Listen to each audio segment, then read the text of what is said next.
Hello বন্ধুরা, আমার ছোট্ট মিনি ব্লগে তোমাদেরকে স্বাগতম। আর আমার তো খুবই ভালো লাগে পুডিং খেতে। বিস্কুট দিয়ে পুডিং, তো চলো।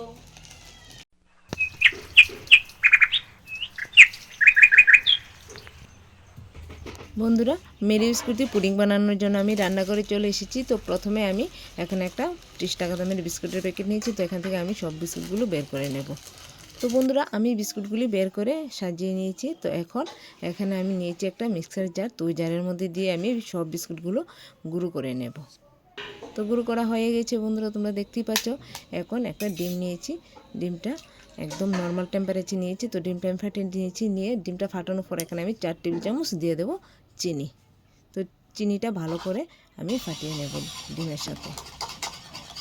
ডিম এবং চিনি একসাথে ফাটানো হয়ে গেছে। এখানে নিয়েছি বন্ধুরা আমি 2 কাপের মতো দুধ। তো আমি দুধটা অল্প করেই দেব। দিয়ে নিয়েছি এখানে ভ্যানিলা এসেন্স। তো এখন ভ্যানিলা এসেন্সটাও দিয়ে দেব।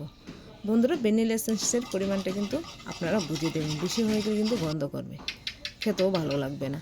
এখন গুঁড়ো করে রাখা যে বিস্কিটের এটা এখন আমি অল্প অল্প করে দিয়ে ভালো করে একসাথে মিশিয়ে নেব। একসঙ্গে দিতে যাবে না বন্ধুরা, তাহলে ভালো হবে না। মিশাতে গেলে একটু জট পেকে যাবে।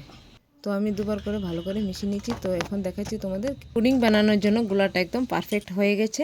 এদিকে বন্ধুরা কড়াই বসিয়ে দিয়েছি ক্যারামেলটা বানানোর জন্য। তো প্রথমে আমি ক্যারামেলটা বানাবো। তো কড়াইয়ের মধ্যে এখন দিয়ে দেব 2 টেবিল চামচ চিনি। চিনিটা যখন গলে যাবে তো এখন এর মধ্যে দিয়ে দেব ফুড কালার। 1/2 টেবিল চামচের মতো ফুড কালার আমি এখানে দিয়ে দিয়েছি বন্ধুরা।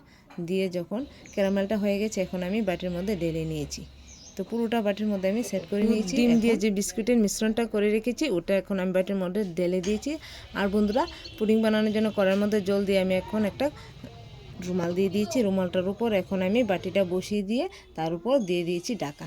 তো ঢাকা দেওয়ার পর বন্ধুরা, এই যে দেখেছো তোমরা নন স্টিলের যে ঢাকনাটা, তার মাঝখানে একটু ফুটো থাকে। সেই ফুটোটা আমি বন্ধ করে দিয়েছি। দিয়ে 20 মিনিট একটু লো আঁচে জাল দিলেই রেডি হয়ে যাবে পুডিং আপনার মনের মতো। তো এখানে আমি একটা শলা নিয়েছি। শলাটার মধ্যে তো লাগছে না, তো বুঝতে পারবে যে আমার পুডিংটা রেডি হয়ে গেছে। তো এখন ঠান্ডা করে নিয়ে এখন আমি তোমাদেরকে বাটি থেকে বের করে দেখাবো যে কী সুন্দরভাবে পুডিংটা হয়ে গেছে আমার।